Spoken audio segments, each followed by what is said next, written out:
Welcome to the Agile Online Summit. I'm your host, Tom Henriksen. It's the 2018 edition. Today, we have with us a repeat guest, Jeff Bubolz. Jeff, introduce yourself to the people here on the Agile Online Summit. Hi, I'm Jeff Bubolz. I'm an Agile coach in Madison, Wisconsin. I'm a professional Scrum trainer with Scrum.org.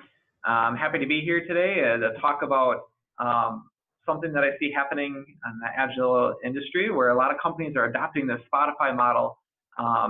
And maybe there's some things to consider before just jumping in feet first into this model. So Jeff, you were here with us last year, but I know you've been doing a lot of different things since last year. Tell us a little bit about, kind of catch us up to where you're at now. Yeah, so over the last year, I was working for a consulting company before that, and now I'm working for CUNA Mutual, which is an insurance company, financial provider for pretty much all the back-end stuff for most of the credit unions across the United States and a lot of different countries. I also became a professional Scrum trainer with Scrum.org. It was something that I kind of wanted to work towards in 2018, and I was able to do that in May. So I've been teaching a lot of Scrum.org classes, which have been pretty awesome. I've been getting great feedback and really making a huge impact in organizations with getting this training. I've been doing a lot of public speaking, and I don't know if you've gone to any conferences in the Midwest, you may have seen me.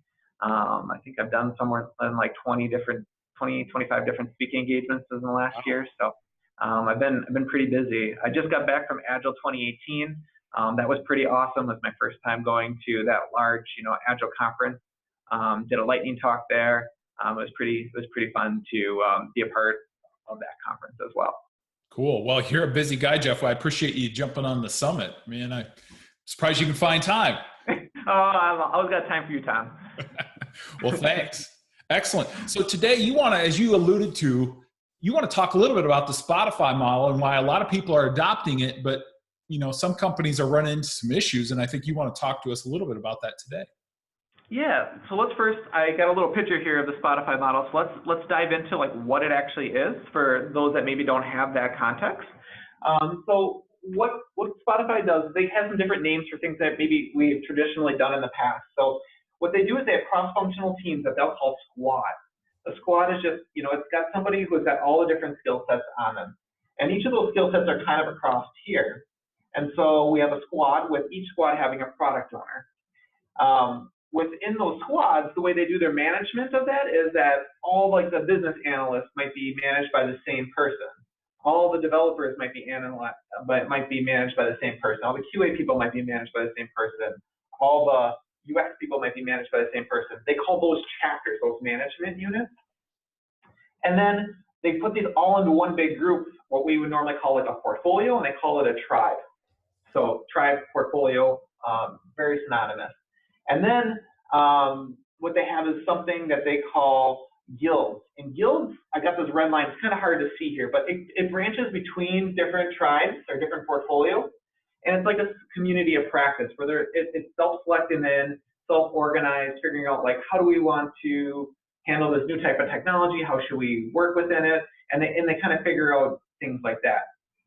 So on the outside in, it doesn't look all that different maybe than some traditional things, but one of the things that I've seen and used is that Spotify has a very decoupled architecture where an individual squad or cross-functional team can really take something and own it and deliver on it and not break anything for anyone else. And there is value that they can get from that. What I see in many organizations, though, is that their systems are very connected. And so that what happens is these tribes and even the squads and the tribes in general get into developing into an area where they're not product focused. They're a component of what actually gets delivered to the customer. Yeah. And so if we just back this up and let's just say we were Microsoft and we had Office 365. And that's our product. We sell Microsoft Office 365 to the entire market. If we had each of these tribes set up as Word, Excel, PowerPoint, Access, Teams, etc., we'd have a narrow product focus. And I would probably be saying then that I'm going to invest the same amount into Access as I am in a team. And maybe Access is the past and Teams is the future of Microsoft. I don't know what their real strategy is, but that might be, right? Like maybe we have everything developed out in Access. We really don't want to do too much there. And I'm going to have all these things split across many different backlogs. And so I'm not going to be able to see the high valuable work. And so what's going to happen in my organization is I'm going to work on a lot of low valuable things, and I'm going to fund everything equally.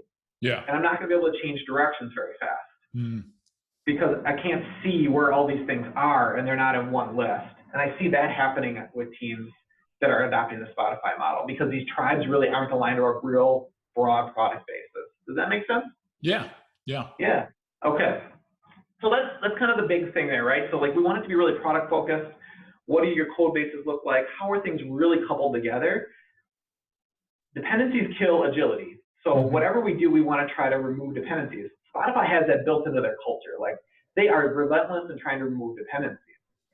And so what I think a lot of companies forget is that mindset that they have of removing dependencies, and they structure this in a way that they are removing dependencies. And what I'm seeing is people aren't structuring that whole product base to remove dependencies.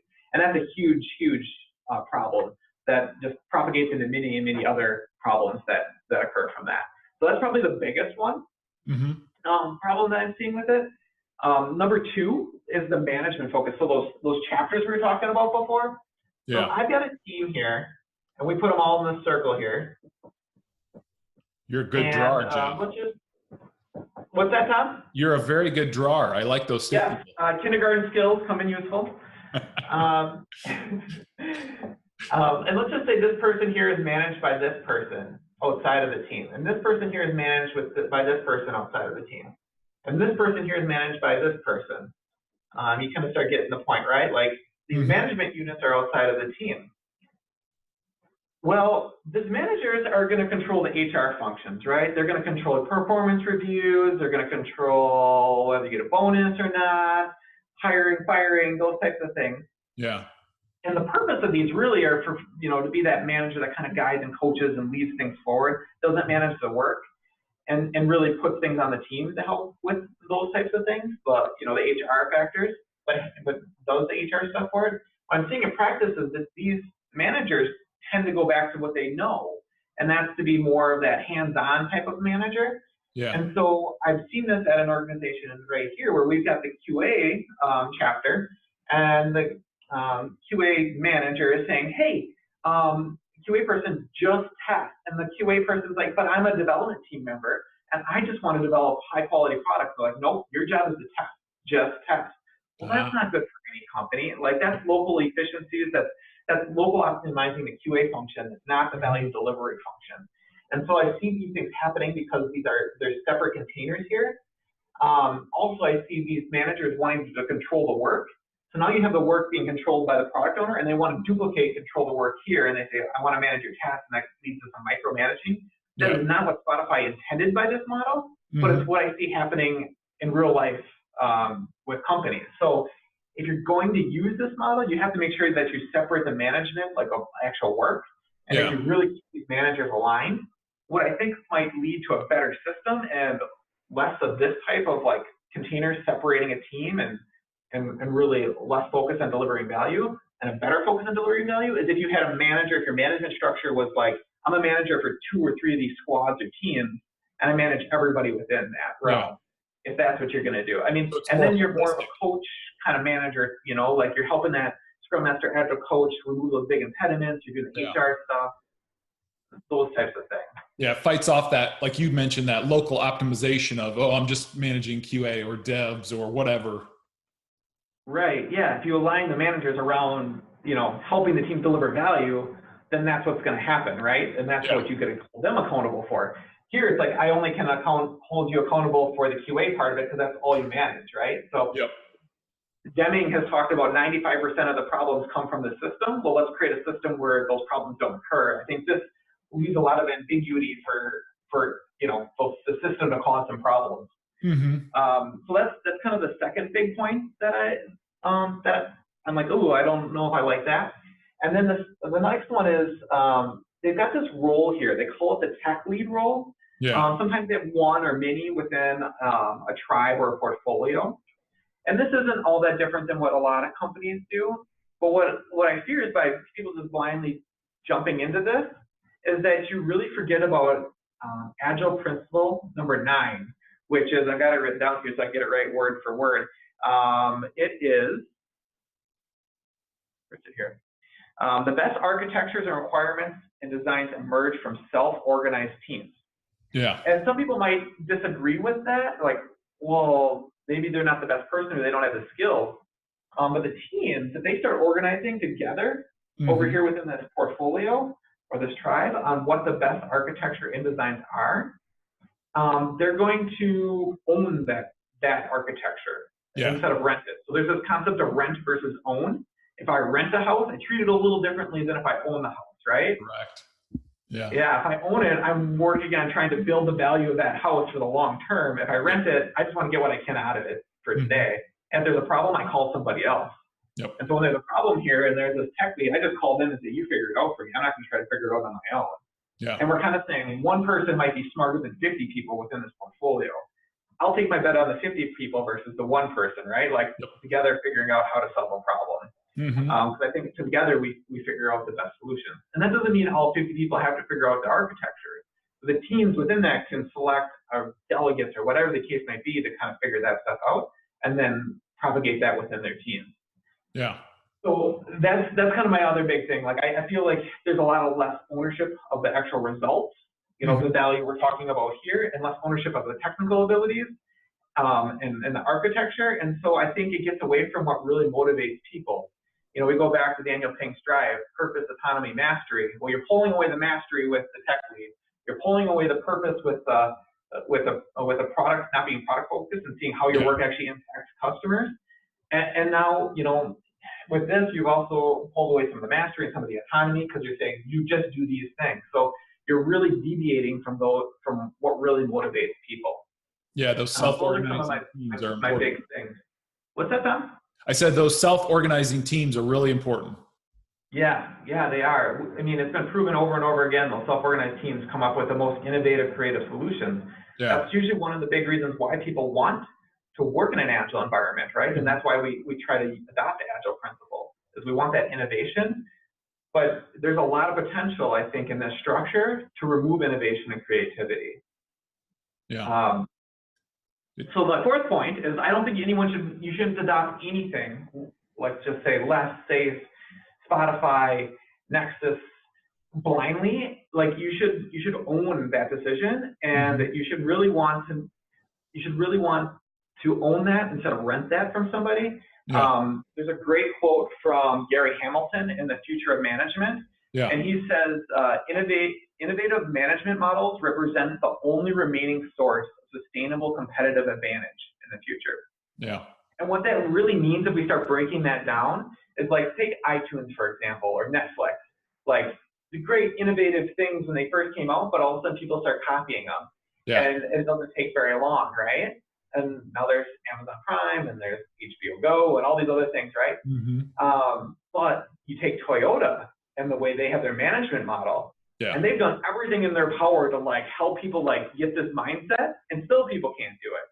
You take the Numi example where they partnered with GM to create a plant, the same exact plant that was one of the worst in the country, partner with them, came in with new management style, new mindset, same exact people doing the work, and went from the worst to the best plant in like 2 years.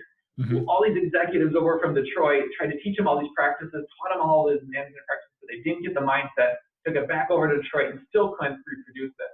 Yeah. And so it's those things like that's been there for like, you know, since the 40s, and people still can't copy it. Those things are sustainable and they last a very long time. I think you want to build that culture in your model together with your self-organizing teams and figure out how to best build something for your current infrastructure. Because infrastructure, the people, the culture, all, you know, the market you're in, that all makes a big difference on how you really want to be structured. I think these are good lessons and good models to talk about advantages and disadvantages, but then let's maybe create something that's going to work best for you within your context. Yeah, something that's sustainable and really, like you mentioned, keeps motivation and innovation present in the company. Exactly. Yeah, exactly. Yeah, those are goals. Like, and that's something to ask yourself too. Like, what do you want to optimize for when you structure? If it's dependable, predictable solutions, but not innovative, creative ones, well, okay, maybe you want to organize a little differently in some cases, Yeah. right? Yeah. Those are good questions to ask. Cause like you mentioned, sometimes, executives or somebody comes in and says, oh, let's use SAFe, for example, let's go that way. That sounds like something we want, without kind of stepping back and understanding the why. Exactly. Mm-hmm. Yeah, that's usually my first question when someone says they want to do something. Like, one of those models is, what do you really want out of this model, and what would a success look like? And trying to figure out that, because a lot of times they might have heard something from a colleague or whatever, and it sounds great, but they don't understand what they're really asking for. And then when they get what that model is designed for, they don't like it. And it's like, well, that's what it's built for, That's what we're working towards. Yep, that's a good point. So, but yeah, just to kind of reiterate what you talked about here, Jeff, is you talked about 4 main issues, right? So you had product focus is an issue, management focus, tech lead syndrome, I guess you might call it, and then 2, you talked about that rent versus own decision and how that can be an issue for companies. Yep, exactly. And so I guess, I know we have a limited time box here, so in conclusion, there's a lot more detail that we could go into each one of these and how to form something for your own context. I would recommend, if you're a leader in an organization or you're not sure where to start, do some research, have an Agile coach come in. Maybe we can have some discussions about these things, and we can figure out a solution that works for you in the future. Excellent. Well, Jeff, I appreciate you coming on the summit and sharing this. I think there's a lot of people out there that are really going to enjoy this conversation and probably want to reach out to you. Yeah, that would be great. I'd love to have conversations. You can reach out to me on LinkedIn. I'm sure we'll have contact notes through the summit. Happy to continue this conversation in any forum you'd like to. Excellent. Well, Jeff, thanks for coming on the summit. We appreciate your time. Thanks, Tom. Thanks for having me.